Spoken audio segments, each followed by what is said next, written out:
We talking about sports, get ball. What it do, baby? Yeah. What it do, you number one podcast listeners? Short hiatus, but a spicy episode ahead for you. You have tuned in to a brand new episode of the number one podcast in your headphones, Prem Brulee. And this is a special episode because I'm joined by two co-hosts, two big bros, Vish and Roshan. Vishbot and Roshanbot, they've joined me because it's a big episode. We got a lot to talk about, and they both blew up my phone about needing a new episode. So here they both are. Welcome back. Thanks for having us. And it was definitely a joint dibs. Yeah, it was a joint dibs. I couldn't decide between you guys, so I said I guess I'll go ahead and do a 3 co-host episode, and here we Sucks are. To be you. Sucks to be you. Let's get it. And if not, it's Rosh and Vish's fault. So I will wear that burden. Yeah, I'll wear that burden. Yeah. All right. Before we get started, you know the drill. Let's cover our sponsor. This episode of the Prem Brulee podcast is brought to you by Sleep Battle Photography. It's a boutique photo studio in Asbury Park, New Jersey. From cinematic stills, unique and classic wedding and elopement photos, even commercial photography like you see for the Prem Brulee brand, Sleep Battle is a full-service studio. So visit their Instagram or website. It's at Sleep Battle, SleepAttle, or sleepbattle.com, and treat your eyes to something nice. You already know, number one photographer for the number one podcast in your headphones, my guy Thomas. Speaking of other co-hosts that have been on here, we got to support the brand. Quick question about him. What does the name Sleep Battle mean? I don't know why I've never asked this. There's got to be something to it. I got to ask him that. I'm not trying to figure it out here. I was like, I don't get it. Stand your ground, Thomas. We need answers. We do need answers. Yeah. Is his favorite movie Sleepless in Seattle? And that was too long? I can't imagine he's notorious for hating like all movies. All right, yeah. Oh, like, cool. Or maybe, I like that. Speaking of, maybe it's his Vish is on here. He's famous for zagging. Yeah. Thomas is like that in real life. Maybe he hates the movie so much that he named his photography business out of it. I do know he was part of a band called Way No Way, and I know the origin of that. That's from Friends. Okay. Sweet. So that's in his history. He's quite the interesting character. So anyway, we got a lot to get to, you two. So without further ado, let's get started on Yeah Fam or Nah, and we're continuing with the word association because we got a lot to cover. So hopefully you guys are game. I'm sure we'll still get our rants in here. All right. So first up, we got a lot of NBA to cover. So the NBA playoffs and the NBA finals wrapped up from the last time we dropped an episode. Obviously the Snakes of Oakland, aka the Golden State Warriors, defeated the Boston Celtics in 6 games. Steph Curry finally got his elusive NBA Finals MVP, making him an actual legitimate great player now, I guess. But give me a yeah fam or nah and your word or phrase that goes with it. I'll start with you, Rosh. All right. Actually, am a yeah fam to this because, my word association is whatever. It's legitimate. Happy for Steph finally getting his due and doing it the way that the entire NBA fan base has been waiting for him to do. But, at the true core of me, I'm not happy Golden State won another one. But it was a decent finals. Are we allowed to do hyphens in here? Because if I do hyphens, I'll do night-night. I love Steph's pettiness. He's born, raised in Akron. I don't know if he was raised in Akron, so that's wrong. But it's just nice to see him get his due. And him being petty on top of it, I think is just really on brand for this podcast. So I love it. And I think he probably could have won the 2015 Finals MVP, to be honest. Like, Iguodala didn't really do much. But at the end of the day, you got to give it up for him, one of the greatest shooters of all time. So, my word for this, I'm a nah, obviously. I'm a hater, and any team that has Draymond the woke green on it is Draymond new media vote green on it is gonna be enough for me. And my word for this one's gonna be second, as in their second ring. Don't ever play yourself and think it's anything else. Anyway, let's move on from that garbage and hope that some super team comes and prevents them from winning another ring, because It's the pretty boys versus the cannot petty boys. stand the thought of them winning again. It's annoying. Yeah, as hell. I can't stomach that either. Yeah. It's all fun and games, like cool. Klay Thompson came back from injury, whatever. Pretty sweet. Multiple injuries. But okay, we did it. They won. Now we can be done with it. Back to villains, everyone. Come rejoin us. Agreed. Us, okay? We don't give a shit about them. So they've won enough. I'm fine with that. Me too. Could you just imagine the hardship they've went through, getting paid millions of dollars and switching buildings to this nice arena, this big buildup? The only buildup they needed was Klay Thompson. He got hurt. Yeah. He has a reason to build this up and make it emotional. Steph Curry out here crying like he had it tough. Like, you spent 2-3 years away from winning it all, and you're acting like you went through hardship. Give me a fucking break here. What are we talking about here? Petty is real. It's also gassed up the Draymond train, and I like went in the last like 6 months. I went to like being like, Draymond's actually pretty cool. To once again hating his ass again, like through and through. I'm like, oh god, he's insufferable when he wins. If there's ever a 100% of anything, he's 100% a mouth breather, and that's what he is. And he is full-time mouth breathing once again. My gosh, it is obnoxious, and I mean, whatever. Anyway. We hate him for a lot of reasons. I think even being Buckeye fans from his days at Michigan State, it's awful. So let's before we get back to the NBA, you number one podcast listeners know that I'm number one hockey expert. Go Jackets, go hockey. But in the interest of making sure our co-hosts are taken care of here at Prem Brulee, so, I wanted to let Vish give a quick breakdown of what's happened, obviously, in hockey. So take it away, Vish. all right, did you want me to cover the NHL draft that went tonight, the first round, or the Stanley Cup final? Considering I didn't know that the NHL draft was tonight, let's It was just the first round. Prime time, first round. Yeah, congrats to those who got drafted in the first round of a draft I had no idea was going on right now. Yeah. So we're gonna go ahead and go with Stan here. Yeah.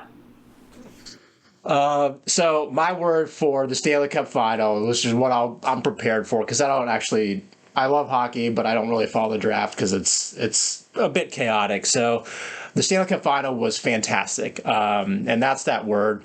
The Avalanche was that team this year. I'd probably equate them to the Milwaukee Bucks, if you will, where they have just superstars, they have up and down, then they're in the playoffs, they exit early, and then they finally went through. They were just a steamroll engine. They went 16-4, which is unheard of.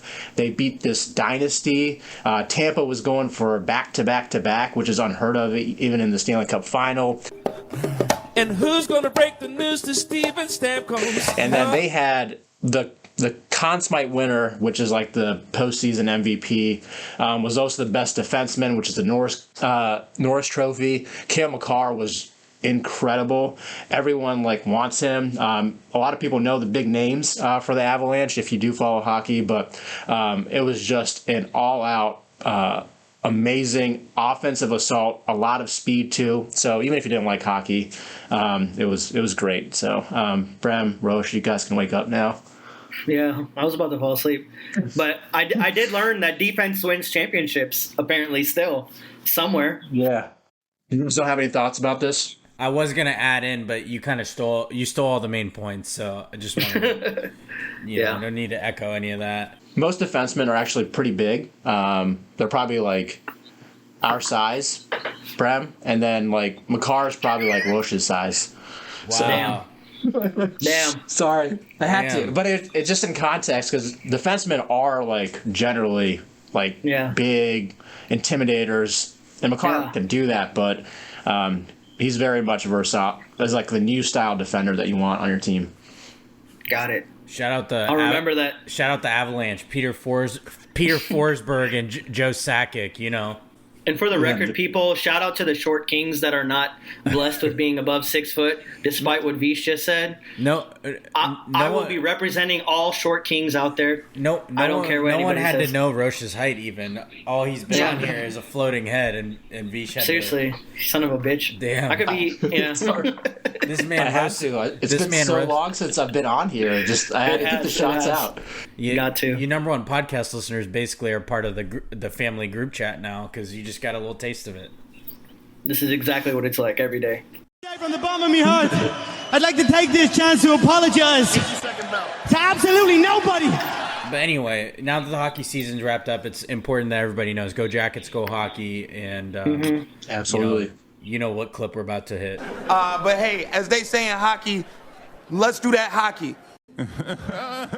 Okay. Anyway, you number one podcast listeners can trust us, the number one source of hockey news here, but we're going to head back to the NBA just to appease some of the other fans out there. We'll be back, though. The season's over, and evidently the draft's happening tonight, so you have a taste of that. Speaking of drafts, the NBA draft happened. We talked a little bit about it in the last episode because that's when the lottery happened. Just wanted to quickly go over the top 5. I won't bother with some of the other picks, but as we talked about in the last episode, and everybody knew, the top 3 picks were in some sort of order pretty much decided. There was a slight surprise in that number 1 overall, Orlando Magic took Paolo Banchero.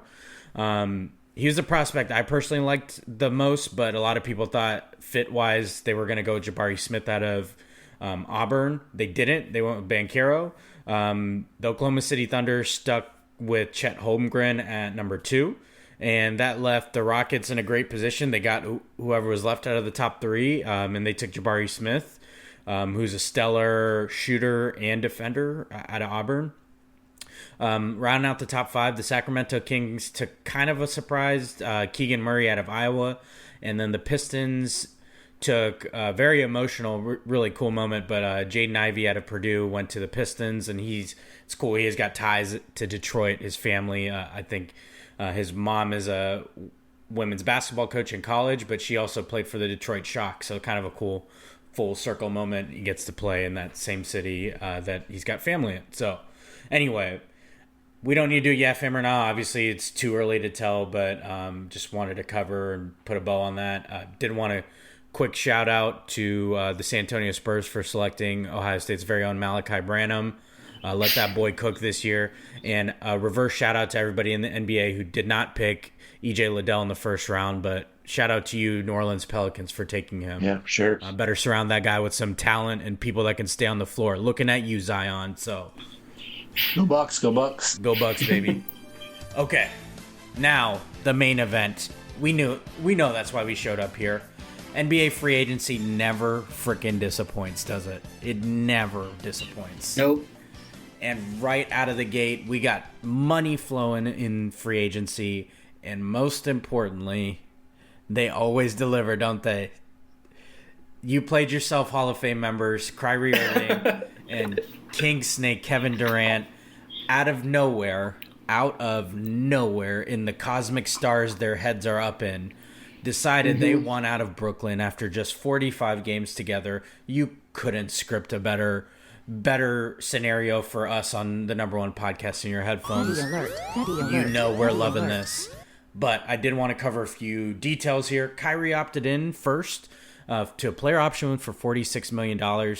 Kind of a curious move if he knew he wanted to go somewhere, but I guess the man wants to get paid to play part of a season. Let him live.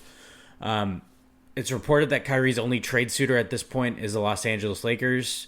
I mean, you don't say barely showing up to your job is not something other teams want. I never could have predicted that. He's heating up! King Snake Kevin Durant has 4 years left on his contract. In a very shocking move, he prefers the Phoenix Suns and the Miami Heat, who just so happen to be the top seeds in each conference. You do not say, color us shocked, he wants to go to a winning team. The same guy who joined a 73-win Warriors team wants to do it all over again. He's on fire! Because I don't know why. here we are. Anyway, before we get to those points, I wanted to cover some of the others, and then I'll give the floor over to you guys to talk about whatever you want in free agency. A big trade happened, I guess, if you consider it that. Rudy Gobert was traded to Minnesota for a whopping 5 players and 5 picks. A lot of first-round picks for reigning Defensive Player of the Year, yes, but definitely a liability on offense, and an odd combo with Karl Anthony Towns. I will definitely address Karl Anthony Towns here in a little bit. The Knicks focused their entire offseason on Jalen Brunson. He signed a 4-year, $104 million deal. His dad is an assistant coach for the Knicks. The Knicks president, Leon Rose, is a family friend. Leon Rose's son, Sam Rose, is Brunson's agent. So there's like a lot of overlapping things for Brunson to end up there. They traded away players and draft picks just to create cap room for Brunson. And early reports are that the Knicks might be penalized for tampering because of the circumstances, but going to be hard to prove that with all the connections. Some other minor notes: Celtics traded for Malcolm Brogdon. They traded pocket change to get a pretty good point guard on their roster. John Wall was bought out for the Rockets. They literally paid him $40 million to not show up there, and he turned around and signed with the Clippers. The Spurs traded DeJounte Murray to the Hawks for Danilo Gallinari and a whole bunch of picks. Gallinari's going to be bought out. So essentially, Spurs are restarting, probably focusing around Malachi Branham. Go Bucks. But Murray, it was a cool thing. They let Murray go. Murray has nothing but positive things to say. They said they're focused on the rebuild and they wanted to give him a chance to win. So he gets paired with Trae Young in Atlanta and see how that pairs up in that backcourt. Very exciting. And then, like I said, the money is flowing in the NBA. There were supermax extensions for Nikola Jokic, who got the largest deal in NBA history, 5 years, $270 million. It is crazy to think that it's not too long ago, I think 2016, Mike Conley, go Bucks again, signed the richest deal in the NBA history at that time.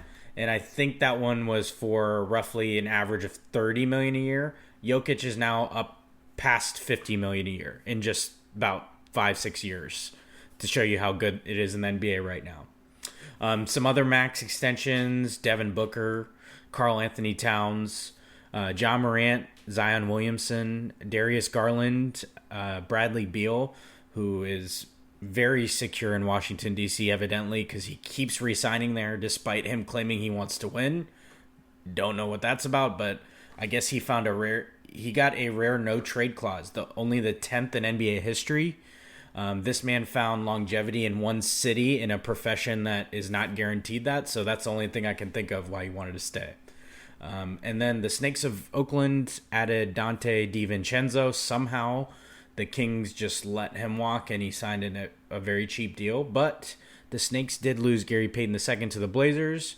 Juan Toscano-Anderson signed with the Lakers, and Damian Lee went to the Suns. So a little bit of mixing around, but they still got their core. Anyway, thank you for allowing me all those details. I'm going to turn it over to each of you. And just to recap, we talked KD, Kyrie, Rudy Gobert, Knicks, anything else you want to cover. I'm going to go with Vish first. All right, we'll go with KD, Kyrie. So we're still doing the word association. So I'm going to say Step Brothers, like the movie, right? So follow me. And so I know we talked about Thomas not liking movies, so hopefully he likes Step Brothers because it is a fantastic movie. So KD, Kyrie's relationship started off like the movie did, where they kind of hated each other, right?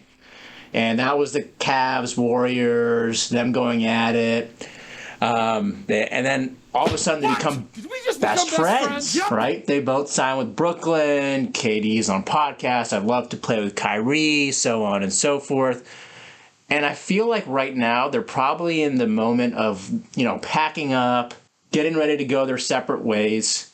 Now we're going to be able to find out if they're going to do adult things similar to Will Ferrell, and John C. Reilly in the movie, and time will tell on that. And then will they actually come back together after they go their separate ways at the Catalina wine mixer? We don't know. Fucking Catalina wine mixer. It's the fucking Catalina wine mixer. the fucking Catalina wine. We don't know. The Catalina fucking wonderful wine analogy. mixer. We Yeah. don't know. So I had to pull that out, connect it, and that's how I think of the KD Kyrie situation. That kicked ass. It's the fucking Catalina wine mix. I mean, I think so. I don't know if I'm going to top that Step Brothers one, but basically for me, the word association for the whole Nets saga is just like Tuck's tail. Like, these guys just, I don't understand what it is about KD.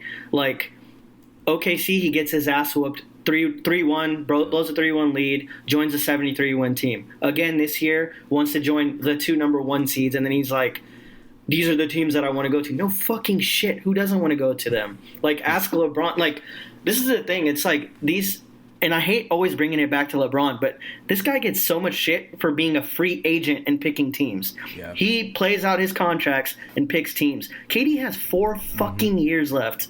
You know, like, I don't get it, man.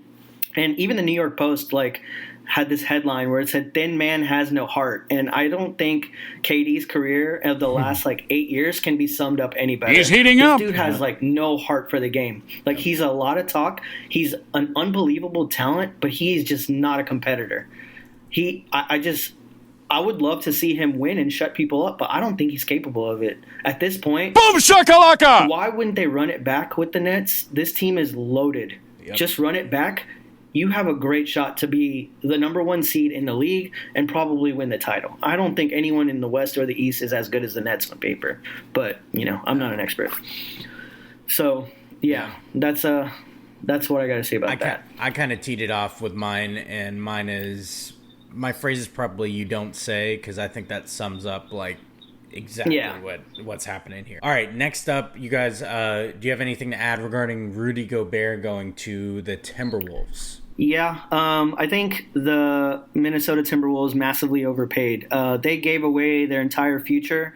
They seem to be building their team out the right way, and giving up all those first-round picks and those players. They weren't headlining players, but Pat Bev was a big part of why they got to where they were. I don't know why Minnesota would give up that much for Rudy Gobert, not having seen the playoffs with him the last 5 years. This guy has just been targeted on defense repeatedly when it comes down to crunch time because he can't get out to the perimeter fast enough. So Minnesota does have a lot of athletic 3-and-D guys, so it might work out a little better. But pairing up Cat and Rudy Gobert doesn't seem like those are 2 Charmin soft baby shit dudes. I just don't see that working out for anybody. So I guess my word is Charmin. Great. I like it. Smart. I dig it. Yeah, I think I'll kind of dovetail this into the DeJounte Murray deal compared to the Rudy Gobert deal. So, 2 all-stars, Gobert's probably an all-NBA player just based on his position. So just by default, he makes a shit ton of money. But Murray is so much younger. And I know when the Murray deal came out, there were some unprotected picks that the Hawks sent over, and it was like, this is, the Hawks are kind of going a little all in. But when the Gobert deal came out, you're just like, what the heck? You could probably say as much shit as we talk about for Kevin Durant. That's the type of haul Kevin Durant should expect. But Rudy Gobert, who in 2 years is going to be paid over $50 million, I think, and he's going to be 34, and he's a aging center that's not gotten better over the years. He's actually gotten worse, and that's not just playoffs, but it's regular season too. So, when you're comparing the two, it's man, the Spurs they didn't get much for a 24, 25-year-old Murray that's very versatile. So they're probably kicking themselves. But I mean, I agree with you, Roche. Cat, Gobert, they're just awful to watch basketball for because you're just are you trying? What's going on? Yeah. I don't know. They're just so pouty. Both of them are so pouty. I call Karl Anthony Towns, I think he's corny. Well, yeah, that's a good word. I call him corny. He's he talks a big game and then doesn't back it up. That clip of him when he was mic'd up, it's like they're in Minnesota now and they blew a lead. Like they blew two 20-point leads. Spicy, dude. Like that is the corniest shit ever. And Rudy Gobert's just gonna enable him to do that frou-frou behind the arc bullshit. Yeah. Where he should be going down in the post. Yes, he can shoot, but like he literally disappears in games, and I don't see how adding another big guy in the middle of the paint is going to help any of that. Yeah. It's probably going to enable him to be outside the arc the entire Pretty time. much. So, and Rudy Gobert, as good as he is defensively, is a liability on offense. You didn't even make the Wolves he has any an better. offense. No. If you were picking the Wolves seventh in the West, you're probably still picking the Wolves seventh in the West. It didn't move the needle at all. Right. So, I don't know. It's weird. They're banking on Ant to be really good. So who knows? If you wanted to, if someone wanted to zag on this, the only way would be that Minnesota hasn't been out of the first round in forever, and so if you're trying to get out of the first round and show progress or whatever. Fine, but I don't know, and maybe they are going to be a good regular season team because Gobert does show up in the regular season. But it's so silly to throw away your entire future when you have a bad track record as the Wolves. Where and we've seen it, even what we just talked about. You don't know if Anthony Edwards is going to be like, I want to get the F out of here and leave, and now you're screwed. Yeah, and then your other two guys are D'Lo and Go Bucks. Fucking Cat, who any given night can put up 30 points, but also constantly put up 8-point games up in the playoffs. And it's just can you bank on three guys putting up under 10 points in the playoffs that get paid over $30 million a year? That's a horrible way to build a team. Any armchair GM could have put a better team together. Shit, give up all that for DeJounte Murray. That would have been a way better trade. Yep. You can lose D'Lo in that deal and get Murray back. That's a way better deal to me. Well, let's not be disrespectful to D'Angelo Russell. Yeah, that's fair. Here, go Bucks. All right, what's next? What we got next? Okay. The other thing I think that's probably maybe worth discussing here is Knicks focusing their entire offseason on adding Jalen Brunson. You guys got anything to add here? No, the only thing I'm going to say is I can't believe that a week before free agency, Jalen Brunson was the headliner. So I gotta really take this time to thank Kyrie Irving and King Snake for being the smart team out of New York to take some headlines and make this free agency extremely interesting right off the bat. Because if Jalen Brunson was the headliner, I was going to sleep through that whole thing. Yep. It probably is a little different in New York because Kevin Durant and Kyrie Irving are big names, but the Knicks still run that town. No one gives a shit about the Nets, to be honest. So it just, I think it is Jalen Brunson, but the Knicks haven't had a true point guard in forever. And if you are doubling down and just saying, hey, RJ Barrett, Julius Randle is going to have a comeback year or whatever, or even if you're going to get another superstar or whatever, you have a good point guard, someone that has playoff experience. And I think it's a really big loss for Dallas, to be honest, more than a big gain for the Knicks, because Dallas, you were able to put Brunson with Luka and really just terrorize people because you had two prolific scorers that could, shoot a 30-foot three or go to the hole and get layups and ones and all of that, and that's what Dallas's run was. So Brunson was key because he was another shot creator. He can get his own buckets, doesn't need help to do it. But you're right, Roche. I'm glad the rest of the offseason delivered here. And on a few trades. And on that Mavs point, I do like the trade they did and getting Christian Wood. Yeah. I think that's a good underrated. Good player for Luka to play with. These pick and rolls are going to be nasty with him, and I think Luka's going to benefit a lot more than having Brunson. So, it's kind of an even wash, but they need to fill out that team a little more because as we saw, when it came down to it, Luka was doing everything by himself, and that shit was horrible to watch. No one could score. That's a good point. LNH, man. LNH always. All right. What we got next? I think that puts a. You guys got anything else to add? Any of the other moves? I think those are the big ones. I guess on the Supermaxes, I pretty much like every single Supermax except Zion and Cat. I just can't justify. Honestly, this might be a hot take, but I think I would have let Zion walk. So, congratulations. I don't think I would want to pay him. Wow, I would let him walk. That team was pretty good without him. I don't think he's going to add anything to the team besides slowing them down. They were a really fast team. I think he will. I mean, he can dunk unless he gets a solid jumper and stays healthy. I just really Ingram should be that guy in that team. They could have traded him. They could have done a lot more than give him $230 million. I think they're going to regret that contract in about 2 years. I'd go as far. This might put me on you played yourself in a couple years, but I think he's just going to be a bust. I don't think he's ever going to be good. Wow, that's big. Yeah. That's a big. I don't think he's ever going to be good. Write it down. Old takes approach. Damn.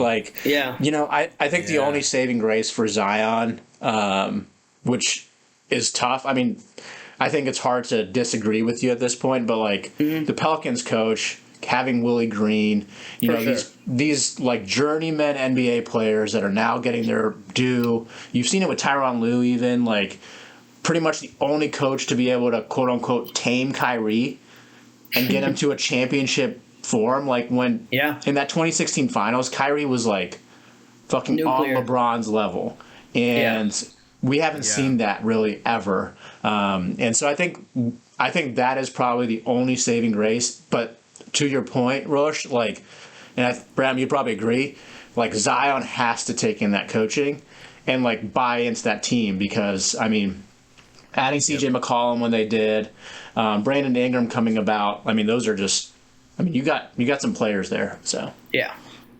Yep. Yeah, they've done a really good job of constructing that team. No surprise, the Cavs old GM was pretty genius at that, and they've made some positive moves to construct a roster. I think the main thing is him staying healthy. It's the same conversation we have about Tony Davis. Any player. No, it's too early. It's too early to give Zion a nickname, but he is. He's on notice. He's on notice. If we start talking about him not showing up here and not able to hit the floor. He took a whole year off. It's kind of crazy. So he has been. I've seen a lot of clips of him lately in the gym. He's been at camps. He looks explosive again. So hopefully, for the Pelicans' sake, he is, and for the NBA's sake, he's an exciting player. Hell yeah, he is. And probably for Jordan Brand's sake, because this dude's already on his next signature shoe. Yeah. He's barely played in the first one. So that wraps up at least NBA for right now. Until we get to You Played Yourself, we got some things to cover there. But I did want to cover this. Roche, we're in Big Ten country here in the Midwest. And Vish and I are both grads of the Ohio State University, trademark now. Don't ever play yourself. But USC and UCLA are set to join the Big Ten. It's reported it's going to be as early as 2024, the season 2024-25 season. So with the addition of USC and UCLA, the Big Ten will now spread from coast to coast. It'll go from Rutgers in New Jersey, covering the New Jersey, New York market, all the way to LA for USC and UCLA. A lot of things kind of go into this move. It seems like a first domino of many, but the fate of the Pac-12 is definitely up in the air. A lot of people think the next big schools to leave for another conference would be Oregon and Washington, because there's a lot of money there and a big market, especially in Seattle. There's rumors flying around of a Big 12, Pac-12 merger, or something like the Big 12 adding 4 teams of their own: Arizona State, Utah, and Colorado is what I've seen. The latest rumor is the SEC adding some more teams. I think what I saw was Clemson, UNC, Florida State, and Virginia going to the SEC. So I think it's going to be a lot of dominoes to fall. It's clear that we're heading towards 2 super conferences, and especially in college football. I think it's going to be the Big Ten and the SEC. And then I could see this being kind of a model like the Big Ten and SEC get 4 teams between the 2 of them, and then they'll have 2 at-large picks in the playoffs. So all those from the other conferences, including what used to be called the Power Five. I think we're heading towards it being no more. And the funny thing is, if you were to, before USC and UCLA joined the Big Ten, the reason why I think it's such a consequential domino is I was thinking that it was going to stand pat with the 5 power conferences, because it was looking like the Big 12 was making some good additions, and obviously we knew nothing about the Pac-12 dissolving. This was kind of surprising, but the Big 12 was adding, U of H, go Cougs. Go Cougs, baby. They're adding the Bearcats, who are on a huge high in college football. Mm-hmm. They seem like they were adding pieces that were saving the Big 12 after they lose Oklahoma and Texas coming up to the SEC. But this move kind of puts that in jeopardy, I think. We'll see how it pans out. But USC and UCLA are a huge deal to add to the Big Ten. And a lot of people think the Big Ten's not done because it doesn't really make sense to have just 2 teams sitting out there on an island where the next closest to them is like, I don't know, maybe Nebraska, I think, if my geography is right. Yeah. Which is pretty significant distance. So it's 2 time zones. One thing I will say, yeah, exactly. I mean, so I think they got to add some more teams to make it a little bit, balanced time zone wise. But I'm very much excited. Big Ten fans always talk about this concept is playing warm weather schools in the winter, them coming to Big Ten country in the Midwest in the heart of winter in November when it's freezing cold, and seeing how they would fare. Because anytime we see those matchups, they're either indoors in the winter or they're at the beginning of the season when it's nice everywhere across the United States. So I'm very much looking forward to seeing this. It creates a cool thing with getting to play USC every few years. As an Ohio State fan, it's cool to add that to a rivalry. I'd love to see the Big Ten add Notre Dame if they'll ever join a damn conference. I tell you, the college football playoff needs to get rid of that rule where they get special treatment. That's the only way they'll join a conference. You mark my words. They get rid of that, they'll be in the Big Ten, I think. So anyway, long-winded. I kind of answered my own, so I'll turn it over to you guys if you have anything to add about USC and UCLA joining the Big Ten, and then all the dominoes to fall that are coming up, it looks like. I'll go first because mine's short.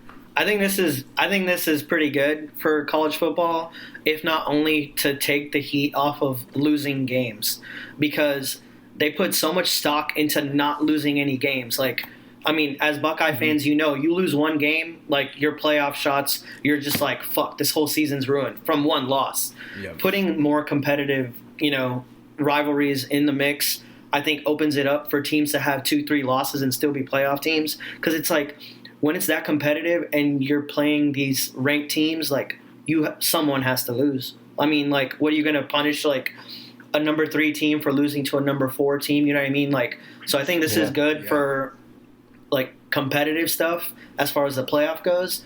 I think the cons of it would probably be like, again, there's like only 2-3 conferences that really matter, and the rest of them are fighting for the Hawaii Bowl or whatever the hell.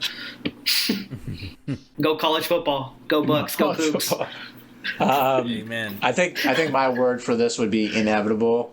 Taken from Thanos. I am inevitable. But this has been happening over the last 30 years, anyways, more drastically. I think there's been times even before that where it's happened. I think we talked about Notre Dame a lot. If those 2 super conferences happen, I think to your point, it's going to put so much pressure on Notre Dame actually joining it, where the money is just going to look way too good to turn down. And Notre Dame is its own brand. Geographically, it makes sense for the Big Ten to even take in. And then you're adding USC. You already have Michigan. You have Ohio State, where Notre Dame, has these. USC and Michigan are their biggest rivals, and they don't play them. And I think that's the biggest downfall for these super conferences, is that you might not play your conventional rivals, right? So, at least Texas and Oklahoma, they're going together, so they likely will continue that. But if they're not going to be in the same conference, they're not going to play each other every year, you lose that. You lose that specific aspect of it. So I can go into a huge deep dive of all the different movement and stuff. You can Google it, look at it, but it's been happening forever. Conferences have died. So, I think one of them was the Southwestern Conference, like in the 90s. That used to be a big powerhouse. That was SMU, when SMU had that infamous death penalty, if you will. And then even more recently, the Big East football conference, like it went away like in the last 10 years. Yeah. It became like the AAC or some shit like that. I don't know. It doesn't matter. But I think, Rush, you hit it on the head. Like, it's going to be the same conferences, the same big teams, but, I'd almost argue that if you have two big super conferences, they might control like 5 of the 6 spots. Right. So it's not going to make sense to do anything like that. So the money's intense, and that we're only talking about from the football aspect. Like, right. There's not even basketball. Those implications of from a basketball perspective and all of that is pretty chaotic. So if you're adding some of these North Carolinas, Virginias to the SEC, now all of a sudden, like, you're upending the basketball side of things too. So. You just also reminded me that A&M and UT is going to, or Texas, I guess, as everyone else knows it. Yeah. Texas and A&M are like back to having their rivalry probably at some point. That went away, right? That went away because A&M joined the SEC, and that was like a game pretty much everyone in Texas looked forward to, whether you like college football or not. So yeah, that's sweet. All right, we'll see what continues to happen in college football. It's kind of a crazy time, but you number one podcast listeners, you know what time it is now. Let's hit that intro. I'm petty as hell. And I'm super petty. Here we Petty Le Pew. go. That's right, you number one podcast listeners. It is time for You Played Yourself. And without further ado, you know who we had to start with. The Brooklyn Villains. You Played Yourself. What was his name? It's so great. King Snake and Kyrie Irving played in a whopping 45 games together. That's it. It's got to be one of the biggest failures in sports history. Damn.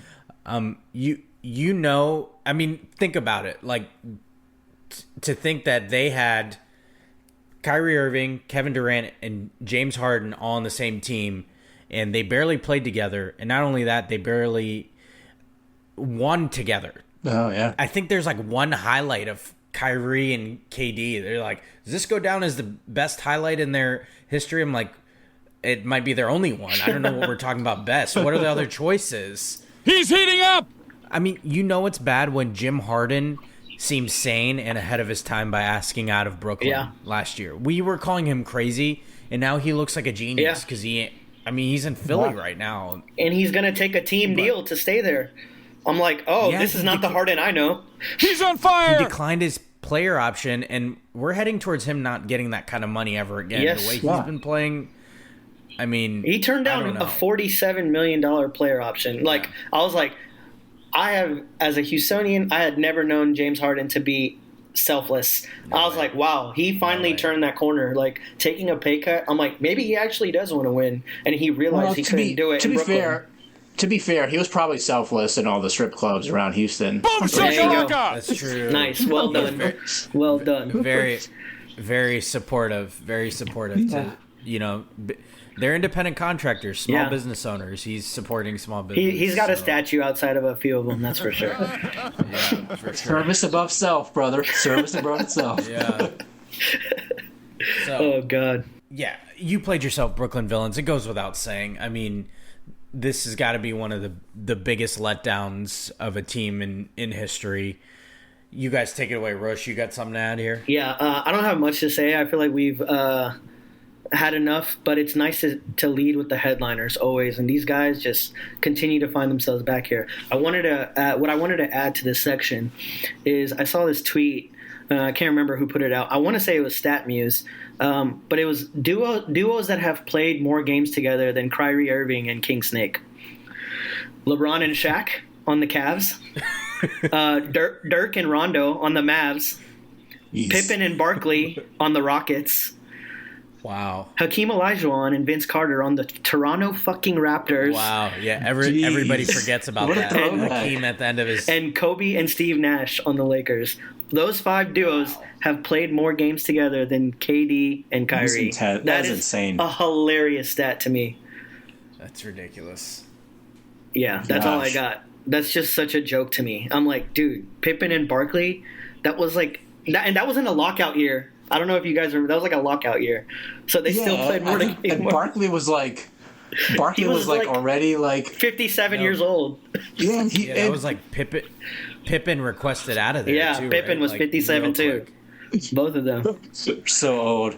So the other thing that we haven't talked about here is apparently there was like a news article that, King Snake has gone dark, isn't answering other players' calls, texts, whatever.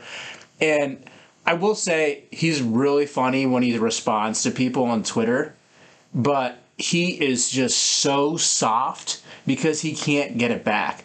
Like him having to go after like Charles Barkley, who has been probably one of the greatest basketball players that people forget that he was just so good. Yeah. With the Sixers, the Suns, and he fell off in the Rockets years, but he was still really great. And so, like, my question here, Roche, Master Nicknamer Bot, Bram, King Petty himself, is King Snake still appropriate for Kevin Durant? Do we need to think of a different nickname than King? You got any suggestions? Is it Cup Snake? Oh, okay. You talked about Charmin before, Slim Charmin. Okay. Going back to the Slim Reaper. I don't know. You came up with Kyrie together, and so I just want to throw that out there that I feel like King Snake, it's giving him too much credit to actually being close to a Black Mamba, and I don't think he has that killer mentality. So up for debate. Good point. My man has a great point. We're gonna have to workshop this and come correct on a future episode. By the you have. Here's the promise for you number one podcast listeners. By the time KD makes another headline that makes us get on this podcast, we will have a new nickname for him, and it'll probably be like tomorrow. I was gonna say the same thing. So all right, let me amend that. Let me say in the next 3 headlines we'll have it. There you go. I like that. I just wanted to throw that out there because it was like we talked about King Snake a lot. It kept coming up. I was like, man, it's not. All right. He was there. He went toe to toe with LeBron, but it was like with the Warriors, and I mean, anyone could. So I don't know. Nice work, man, with the full court pressure here. Something that King Snake cannot do. He can't deal with himself. Yeah. Well played. Okay, sticking in the NBA, I got to give you played yourself to the Boston Celtics. Yep. The Celtics were up 2-1 in that NBA Finals series, and then proceeded to lose 3 straight. The name of the game for them was turnovers. I think it was something wild, like their magic number was 15 turnovers and below, and they had only lost like 2 games. And if they committed 16 or more, they barely won a thing. And you just saw repeated, like Jaylen Brown and Jason Tatum just flying down the lane, disorganized and like leaving their feet without any plan of where to go. And it turned into like some real sloppy play. You know, it's a bad thing when like Marcus Smart is your most consistent player on your team. It was weird. It was a odd change of pace. I mean, obviously the Snakes of Oakland have experience in championship circumstances, so obviously they were not going to go down without a fight. But it's just weird to see like Jason Tatum especially disappear in the finals. If he doesn't make it back, I can't see that happening again. I mean, it is a lot of pressure for a young player like that, and this is like his first year he rose to superstardom, I would say. But nonetheless, nobody's exempt. You played yourself, Boston Celtics. You had an opportunity. I think weirdly, people, like we talked about at the beginning of the show, people were kind of rooting for the Snakes of Oakland. Like, it's time to rejoin us, okay? Like, enough's enough. We still had to put Boston Celtics on here. You played yourself just to remind you to come on back. Come on back. Agree. All right, Rush, take it away. What you got? Yeah, I mean, back to what you were saying about Jaylen Brown and Jason Tatum, like, them boys, they really thought they were 2008 Kobe in that finals. I don't know what they were doing. They would, like you said, they would just, like, start dribbling to hell and, like, just run into traffic with three. I mean, the Warriors are a historically great defensive team. Yeah. I don't know what they thought they continued to do with Clay, Kevon Looney, and Draymond sitting in the fucking paint waiting for them to come drive in. They knew their game plan. They dared them to continue to do that, and they continue to do it. You know that you got to get the Warriors off their game. They continued to play the Warriors game, and that's why they got their ass beat in those last 3 games. And I hate bringing this back to LeBron, but, like, where do all the narratives for them not performing go? Where do the narratives for Jason Tatum, a number 3, top 5 pick, this guy who everyone has said has taken this leap and has become the face of, one of the biggest franchises in the league. I specifically remember 2007 and 2011 narratives in the finals of LeBron underperforming or choking, but it's crickets for Tatum all of a sudden. Like, he was ass those last 4 games. Like, he was garbage. Dude was shooting under 30% from the field. He was bricking everything. Like, it got to the point where every time he shot, I was like, that's a brick. Like, these were highly contested shots. They were awful. But, we got to hold these guys to the same, credibility standards as we do LeBron, right? I don't hear anyone doing any of that. And, that's the question I would like to pose. I actually would say that I actually love you bringing up LeBron here in this case. You said you hate bringing up LeBron, and this is a LeBron stand podcast for sure, and I think there's a lot of them out there here. But, LeBron needs help. Tatum didn't look like himself, and he got hurt in the Eastern Conference Finals, and it looked like he hurt his shoulder real bad. He was kind of nagging at it. The Celtics should have just came out and said, hey, he had a separated shoulder, and okay, cool, that makes sense. But I think straight out he just ran out of gas, and to again put it back in perspective. Yeah, Curry went all off, but he also got hurt in the middle of the regular season. So he was out. He got some rest, so he was able to go full throttle and really put it all as quote-unquote old as he is. And Golden State actually needed all of that. So that helped knock off Boston from what that looked like. But again, bringing it back to LeBron, he's played in 266 playoff games. He's missed the playoffs 4 times in his entire career since 2003. Even though we're a LeBron stan podcast, we even take him for granted. It's intense of how high of standards we hold him, whatever it might be. And we're kissing his ass and whatever it might be. But I mean, he's so good and consistently good that when a superstar struggles, it's oh yeah, LeBron you brought up 2007. That was 15 years ago. That was 15 years ago. Even 2011 was... How many careers have died since 2007? How many careers last 266 games? LeBron's played that in his playoffs. It's intense. So, I think it all comes back to it. But I agree. Some of these superstars, we got to hold them to a different standard if they are going to be superstars. And I think that's where some of the old players from the previous generation, like the Shaqs, the Barkleys, whatever, they get upset because they were held to that standard. They were held to that greatness, but they expected it of themselves. We talked about Cat being corny, and I love Tatum. He's a dookie, stand-up guy. His son's cute as hell.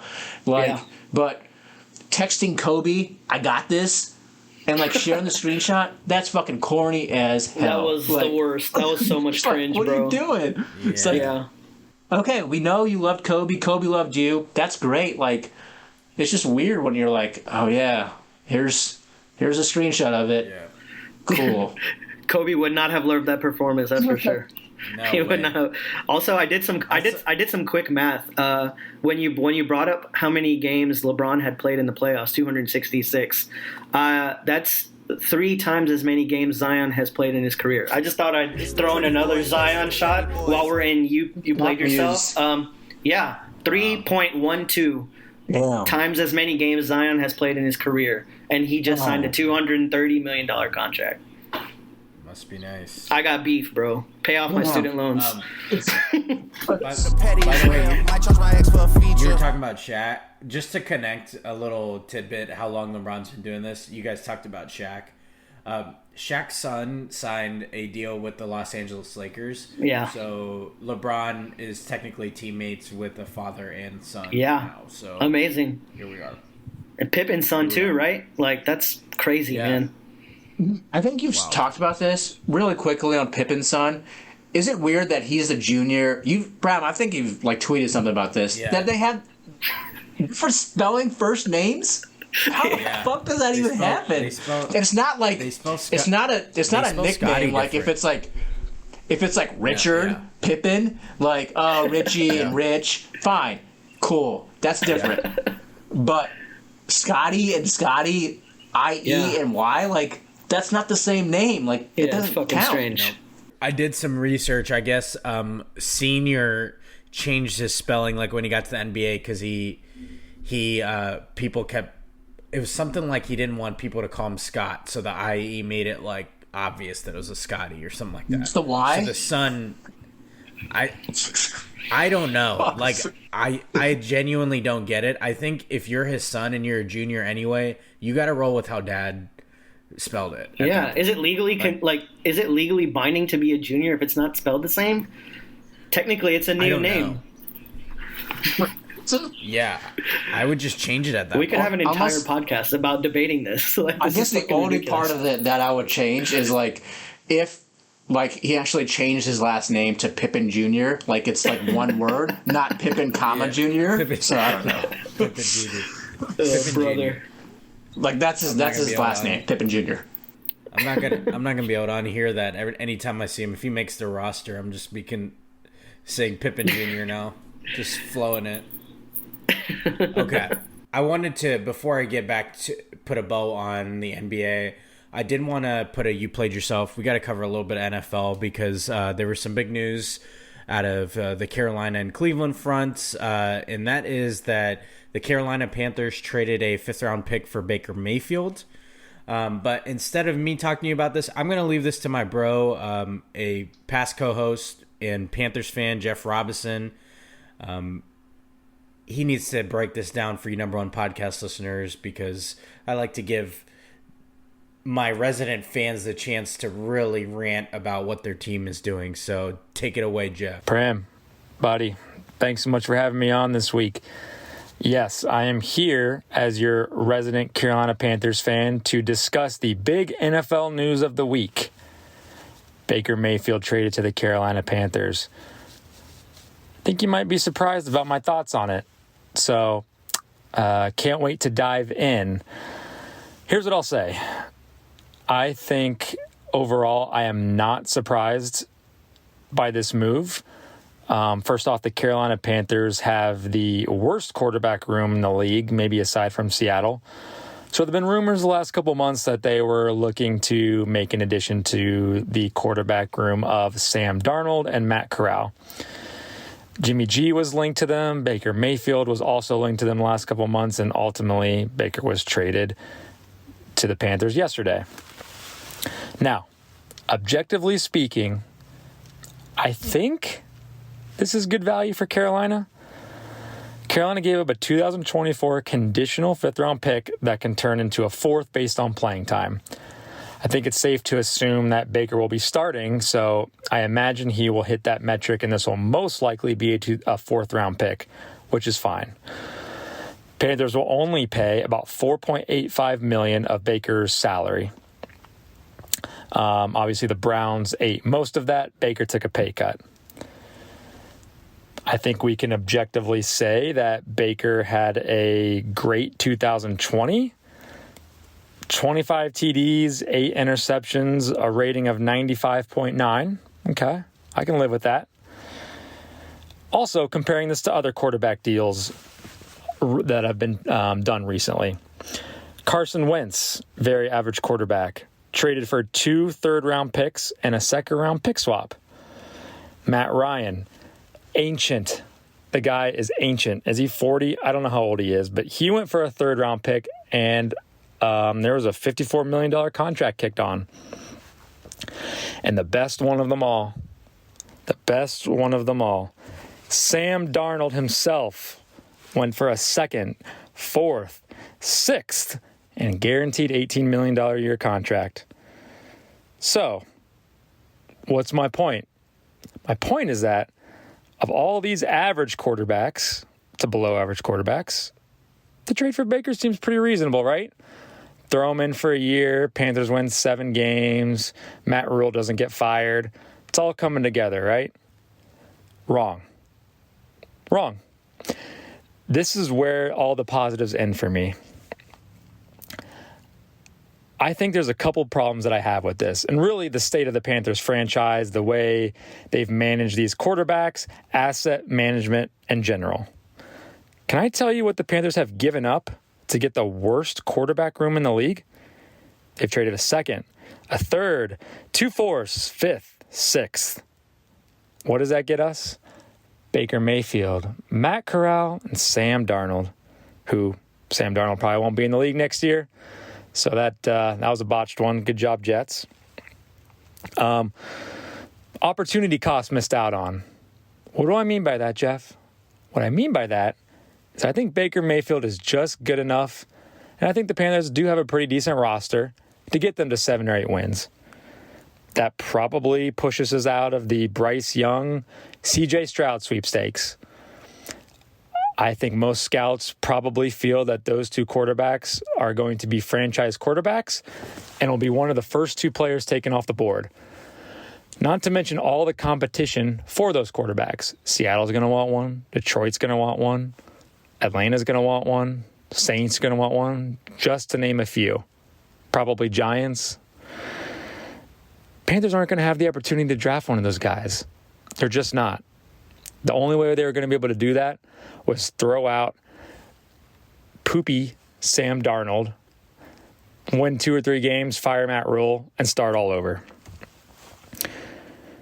The other issue I have with this is how they've been managing trying to find a franchise quarterback the last couple of years. In 2020, they had the chance, or I feel like a pretty good position to trade up with the assets that they had to get Justin Herbert, who was picked 1 spot ahead of them at 7 to the Chargers. 2021, the best one yet. They had Justin Fields sitting there for them to take at 8 without having to give up any additional assets. Instead, they opted for the luxury cornerback position. As the Primal does have the receipts of me being upset by this, and people probably thought I was crazy at the time. How's it looking now, boys? Huh? How's it looking now? That's all I have to say. I love when I'm right. And yes, you can say, Jeff, Justin didn't look that good last year. Have you seen that Bears starting receiving core? Have you seen that team? Yeah, I thought so. They also had the chance to draft Mac Jones, who I wasn't as high on with Justin Fields, but had a pretty good season for New England. I think long-term he's going to be pretty good.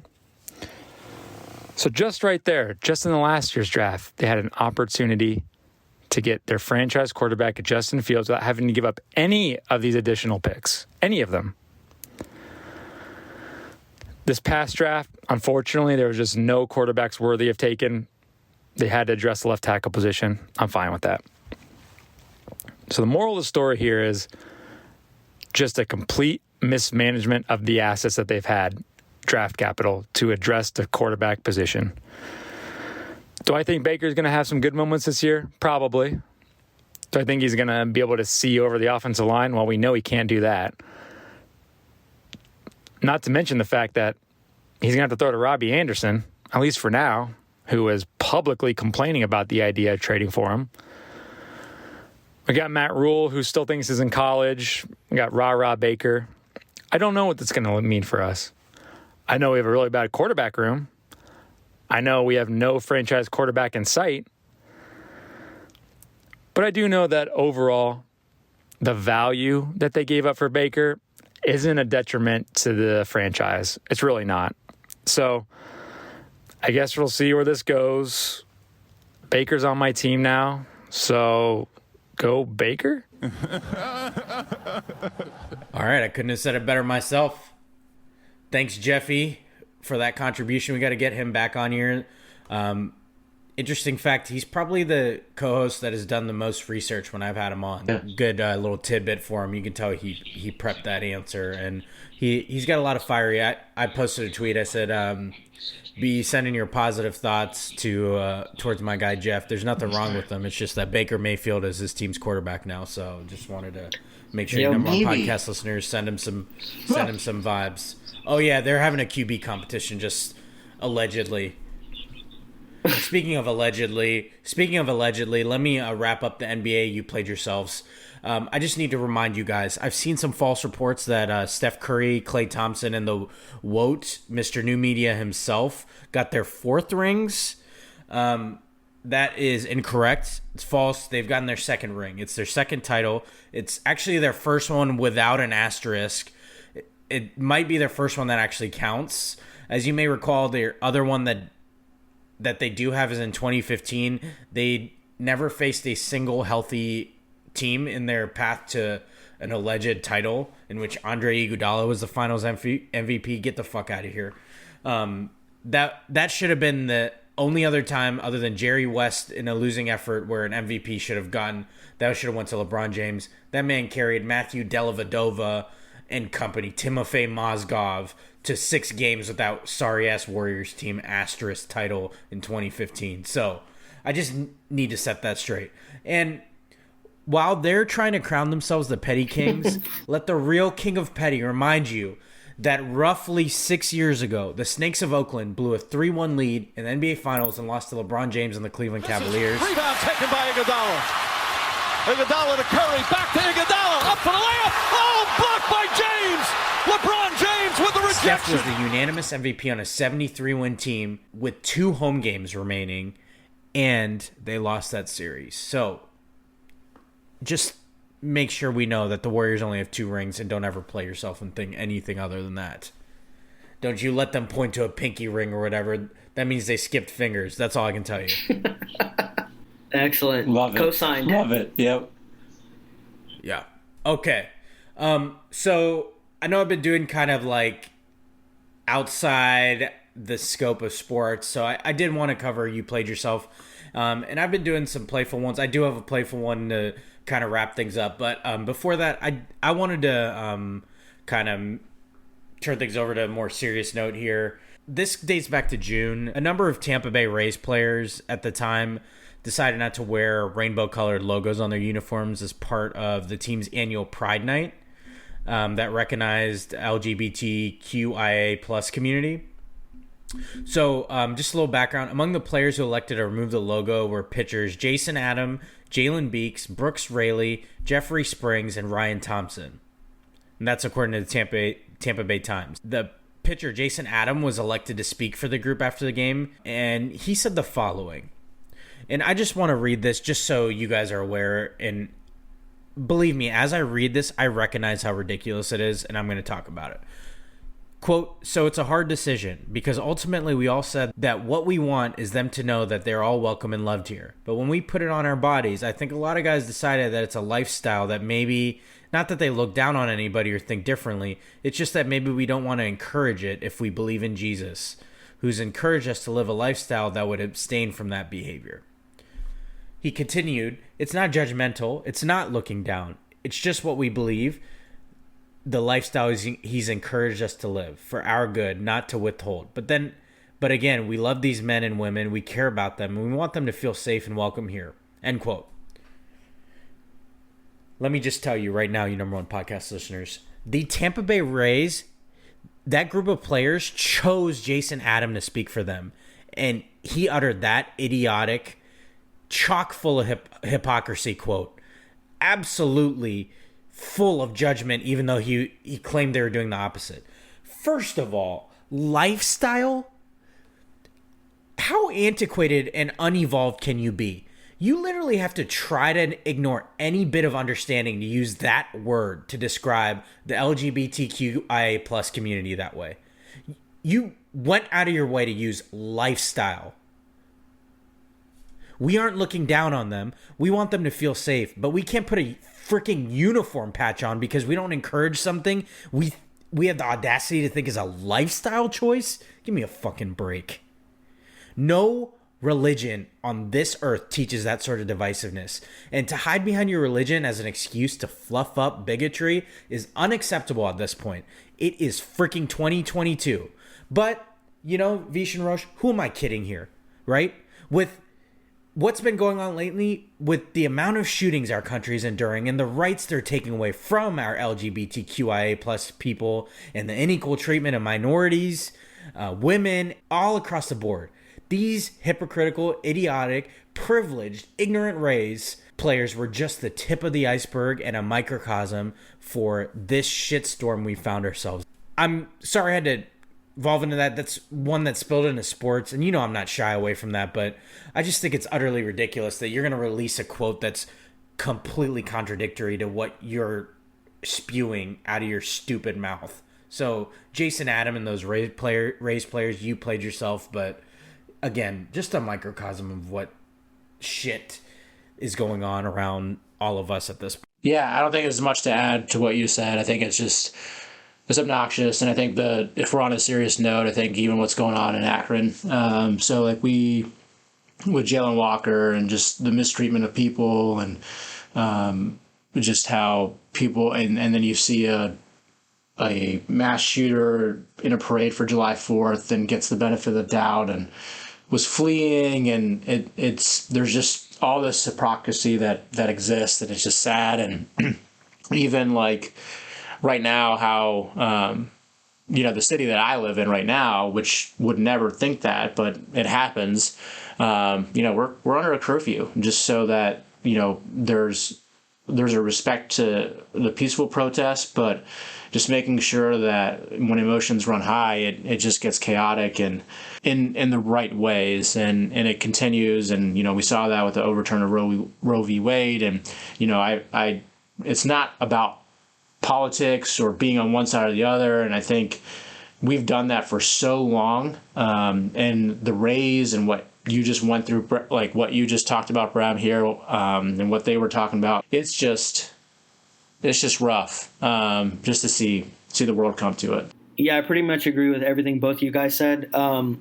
My issue with any time, like, these Rays players, like, they seem to get on this, like, soapbox as if it matters what they think. But one of the biggest problems of, like, detractors of movements that are humanitarian based and equal rights based is when you speak out against it and you have to sit here and talk about your opinion and like your faith and this and that, you're ultimately making it about yourself. Yeah. And it's like, why do these 5 players need to separate themselves from a team? You care about your team so fucking much. You probably are in the locker rooms praising team this, team that, but then you separate yourself from the team. When you do something like this, the whole team is doing it. Regardless, suck it up, shut the fuck up, just do it. If not, take a pay cut and skip those games. Just be like, I would like to opt out. Refuse to make yourself available to media and have to make statements like this. Because when you make statements like this, they just look stupid. Honestly, if they opt out, people would understand. Once they say all this stuff and they're like, oh, if we believe in Jesus and this lifestyle, that lifestyle, they make it about themselves, and they make themselves extremely uneducated and outright like ignorant and stupid. Yeah. And I know that anyone that's in their church or follows the religions that they do can probably agree that, yeah, I don't really agree with it either. I probably wouldn't speak out against it. When are these people just going to, like, shut the fuck up? They should try shutting the fuck up. Yeah. Like, they always want to make it about themselves. And these guys, honestly, man, they're just not good enough. Like, these guys are, like, at the back end of the bullpen. Why are you trying to make everything about yourself? Go win some fucking games. Go do what you have to in the AL East race, and just shut the fuck up about this. Why are you making headlines? We shouldn't be talking about this at all. There's so many more pressing issues every single day. Vish just touched on 2 of them. That was in the last fucking 2 weeks. There's so much bigger stuff, and why are we giving these guys time and airtime and anything like that? Like, fuck them, man. And it's just like they continue to make things about themselves, and that's what a lot of people on those side of things do. And you got to stop giving them attention. They're like kids throwing tantrums. 100%. Yep. Yeah. That's all I got for that. All right. Let's end You Played Yourself on a lighter note, I like to add in a few things that need to be put on notice and immediately discontinued. And this one I thought was appropriate. Candidates for immediate retirement for You Played Yourself filming fireworks. Listen, I've seen a lot of you refrain over the years, but I need you to know that one person posting fireworks is one too many. And guys, can we consider just leaving the fireworks to professionals? I mean, how many videos do we see of people almost lighting their houses on fire or lighting a family member on fire? Bag up, Terry. Put it reverse, Terry. Because they think they're some pyrotechnics. I don't understand why you need these renta fireworks at your home. They're community ones. And also, I know, I think the three of us are pretty lucky, and we've been prepared with our dogs so they don't react too harshly. But there are quite a few dog owners out there, and I have new perspective on having a kid. I mean, the fireworks in the neighborhood, guys, come on. What are we doing here? We're just trying to make our neighbors upset? Is that what we're doing? You're trying to scare all the dogs in the neighborhood. We're trying to wake up all the children in the neighborhood just because you want to light off a firework you got in the state over. Come on, guys. Yeah. It's not that deep. It doesn't look that cool. Yeah. It's like grown men doing it for their children. Like, the children aren't even paying attention. Mm-hmm. Get them a sparkler. I mean, I'd honestly take it a little bit further. Not to buzzkill this whole situation. I know we're trying to immediately retire these things, but why are we even doing fireworks as a city? I mean, don't we have enough things that we need to be spending our money on? In the wake of these mass shootings, and how many fucking shootings have we had in the last week? And then you want to have fireworks displays, oh, it's all good here, guys. Let's have this waste of $50K for the city that put it on, and it's you're charging $6.50 a gallon for gas. Come on, let's prioritize a little bit. Come on. Yeah. One city, two city, three cities, yeah, we can do it at 8 p.m. at nightfall, and then call it a fucking day. This shit's so overplayed. Who gives a fuck anymore? Instagram Live that shit. It'll be easier. Yeah. At least that way I can ignore it. And just screen record it and post it as your own. And if you are doing stuff at your house and all of that, I give you some level of grace on the 3rd and the 4th. But if it's if you're doing shit on July 1st and then you're doing stuff a week from now, please do something better with your money. Pay off someone's student loans. Yeah. Yeah, for real. Amen. All right. That wraps up You Played Yourself. Let's move on to who you got and what you feeling. And last episode, Roche, you and I picked our NBA Finals winner and who wins MVP. And this is a rare, complete win for me. I don't enjoy it necessarily because of who I picked, but I was 100% right. I said the Snakes of Oakland would win their first title since 2015. See the consistency, guys? I got you. I thought Steph Curry would win Finals MVP. And I thought they would win over the Celtics, because at the time we were down to the conference finals. So shout out me, baby. So what you're saying is this is your fault. Yeah, kind of. Yeah. My bad. Way to go, dude. You played yourself. Yeah. Way to turn that completely around really quickly. Anyone who hated the Snakes of Oakland can thank Premalbot, host of Prem Brulee, the #1 podcast in your headphones, that they won the championship because of his prediction. Way to fucking go, dude. Listen, I might bleep that out in the recording. Just act like you're... Stand on the box, man. Stand on your words. You did this to us. I guess so. Anyway, this week, let's bring it back to our favorite subject. You Played Yourself, Hall of Fame members, and soon-to-be former Brooklyn Villains teammates. What team does King Snake, soon to be maybe re-nicknamed Kevin Durant, play for next season? Who you got? I am going to go ahead and say it's going to be the Nets. I just don't think – I think we mentioned it, the Rudy Gobert haul. I don't think anyone can give that to the Nets. They've talked about all the teams that can give that to the Nets are teams that he's not going to. Yeah. and we know he's a front runner. So the teams he wants to go to are not going to be willing to give up Devin Booker or Bam or any of these players to get him. So, and I mean, how much does that really improve the Suns if they can't have Devin Booker but they get Kevin Durant? You know what I mean? So it's just like, I think they're going to end up staying. Like I said earlier in the podcast, they have a great team on paper. Once they start throwing their little tantrum, they might just run it back. That's if Lakers don't end up somehow, finagling Kyrie away, which would be nice for LeBron. Yeah, I it's hard to go against that at this point. I mean, even if you're looking at the odds, like Suns probably have the best odds, barely over the Nets, and then it's kind of followed by the Raptors after that. So, and then the other part of it is like the Nets still have like the 9th best odds to win the NBA championship. So that hasn't really changed. And so, I mean, Roche, to your point, like it's, on paper, they're a really good team. And for Durant to leave, it's silly almost, because you're not, like you just said, you're not going to a better situation. It might be a better team from last year, but, unless he's joining the Warriors, which I guess still could happen.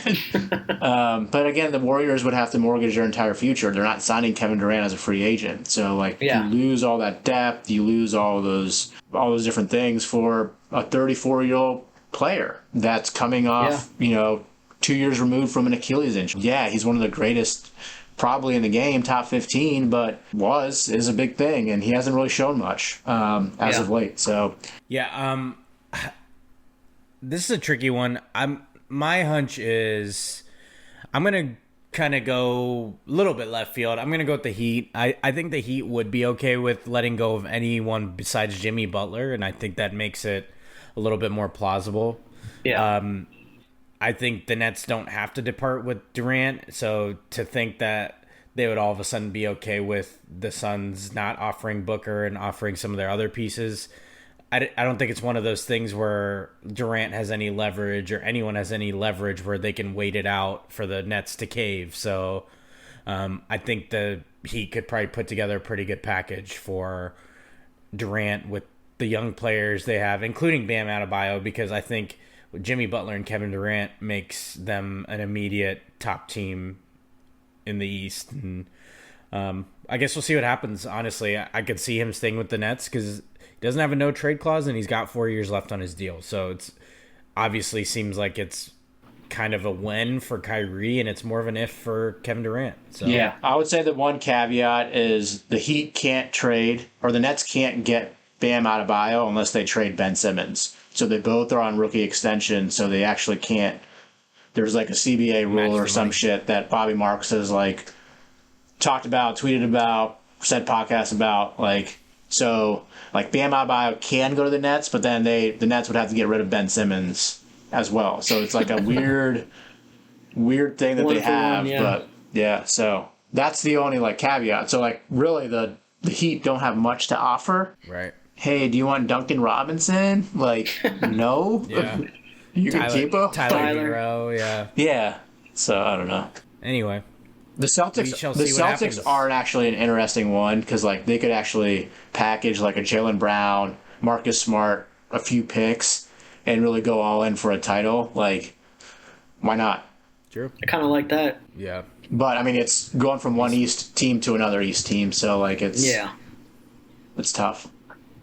But I guess the Nets and the Sixers did that, so I don't fucking know. True. Okay, this was a hypothetical. Vish, you sent this to me. I think you saw it on Twitter.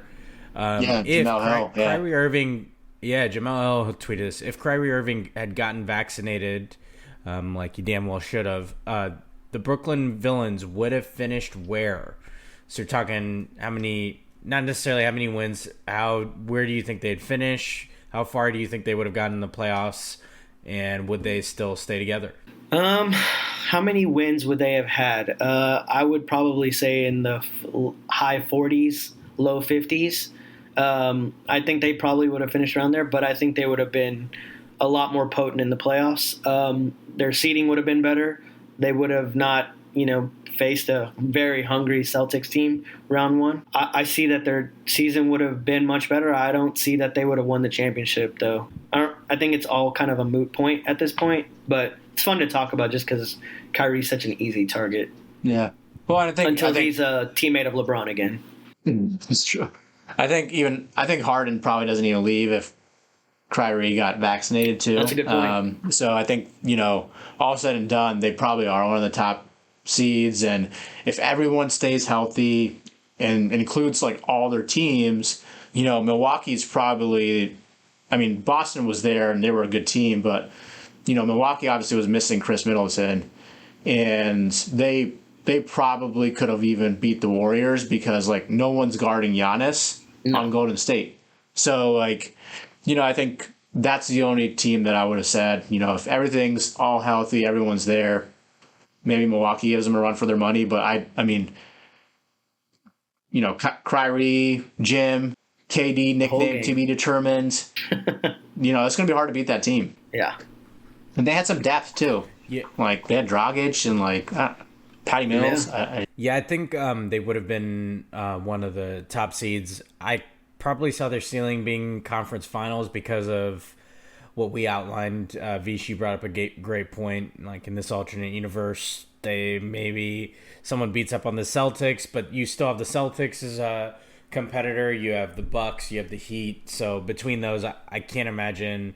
You would have to think that they would run out of some steam because even if you got vaccinated, Kyrie's ass would have sat out a few games because of injury. So it's not like they would have got a full season in, considering he has barely done that in his entire career. Let's move on to what you feeling. What do you got for us? Vish, start with you. What are you feeling lately? Yeah, I'll stick with TV a little bit. So there's like an HBO really mini series, I would say. It's called We Own the City. It's based off a book, and David Simon like kind of helped go from that book to that series. So it's just a 6 episode, about an hour each for each episode. Really great. Baltimore. So anyone that's fans of The Wire, like definitely highly recommended. I'm actually like reading the book right now. So it's intense and it's pretty relevant and topical because it just follows Baltimore PD and the corruption that happened. And it's like a real life story in that. And then again, going back to hockey, even if you don't like hockey, the E60 documentary, it seems like it'd be a 30 for 30, but it's called Unrivaled, and it just follows the Avalanche Red Wings rivalry. It is a longer documentary, but incredible. It just shows like just how intense it was, full out brawls, full out fights. So it had gotten me into hockey, and it kind of dovetailed into the Blue Jackets having their own team, but it was intense. And so if you are able to watch it, I'd highly recommend that, just because it's different and it's like old time hockey, 20 some years ago. Yeah, as far as what I'm feeling, I'm definitely feeling the summer. I moved to a new complex. Our pool just opened this past week, so that's pretty sweet. Nice. The shows in Austin are picking up, so I've been going to a lot of shows lately. Got a few more on the horizon. Other than that, just smooth sailing, getting used to the new city. Would probably also say I'm feeling that I found a new hoop group. Nice. Moving from Houston to Austin, I lost the group of people I play basketball with every week. So I have a friend who lives here, and he just called me. He's like, hey, a spot opened up. Do you want in? And I was like, let's do it. So I will be hooping again full time. My hoop dreams as a under 6 foot NBA star that never was continues. ACLs be damned. Hey, doing more than I am, man. Huge credit. Also, I'm feeling the fact that you two both had your first Father's Day. Yeah, that's right. pretty Thanks. fucking sweet. So happy belated Father's Day to both you guys. Hopefully you guys had a nice time. We didn't talk really soon after that, but yeah, sweet. Appreciate you. Good times around. Appreciate that. Yeah, it was a fun time for sure. It's been joyful just to see the personalities roll, and you can even see it in the pictures of when for Barrett and even Calvin, and just seeing that go in, and it is a different perspective for sure. So I appreciate you saying that. For sure. Yeah, appreciate you. And I haven't really even been watching any like new media. But go Stros, you know. Yeah, we're doing baby. we're Go doing pretty baby. good right now. We're kicking Yeah. some ass, so let's get it. I'm know rocking the the vibes. Bagwell BGO Let's get it, MLB baby. Jam. We went this whole podcast without talking about the Stros, and I just realized, and I'm like, nah, fuck Go that, man. Go Stros alert, Go baby. Stros. You know the vibes. Yeah, bang bang, baby, buzz buzz. Bang, bang, bang, bang, buzz, buzz, bitches. And play that. Let's play that Hose Mad, baby. Hose mad. Hose mad. Yeah, one more There time. you go. Hose mad. Hose mad. Okay. What I'm feeling, I got a couple TV shows. No, I mean, everybody's talking about it, but Stranger Things Season 4, probably the season I've enjoyed the most since Season 1. And then another show that we just, my wife and I just kind of flew through is Severance on Apple TV. I know that's getting a lot of love lately, too. Kind of a wild concept, trippy, and you see a lot of connections and what they're trying to get at, and it's just the first season so far, and I know they're come back with another season down the road, but it ends on a hell of a season finale. So highly recommend those two shows if you feel like everybody's heard of Stranger Things, but maybe you haven't caught the recommendation for Severance. You're like the third person to mention that show, so. Yeah, I'd check it heard it out. from random people. I couldn't even pinpoint like who mentioned them, but I was like, we were looking for a show. We kind of breezed through. We had started in between. Stranger Things split into two. They had like one that released part of the season that released in May, and the other one just dropped on July 1st. So in between those, we had started it, but very It's very a Ben Stiller crazy one, right? Like Ben he's Stiller's a like producer producing it, right? Yeah, that's crazy. but Adam Scott's in it. You might know him as Ben Wyatt from Parks and Rec, and also Patricia Arquette is in it, and I'm sure she's a really nice lady, but I can't like unsee her in some of the creepy roles she's played. Like she just kind of like embodies that. She's really good at playing it, and she's fantastic in the show. Adam Scott was also in Step Brothers. He was. Yes. Look at that. Speaking of, Full Catalina circle. Wine Mixer, baby. Yes. All right, you number one podcast listeners. You know I like to end each episode with my too much sense. So without further ado, let's get going on it. That's right, you number one podcast listeners. This episode's Too Much Sense kind of connects back to some of our serious topics. Given the state of things outside of this podcast's usual petty, fiery, playful presence, it's more important than ever to surround yourself with the right people. Make sure you're not just surrounded by yes men and yes women and friends that are just there to have a good time. You need those friends that will hold you accountable, those just checking on you friends, those I'm proud of you friends, those how are your mentals friends.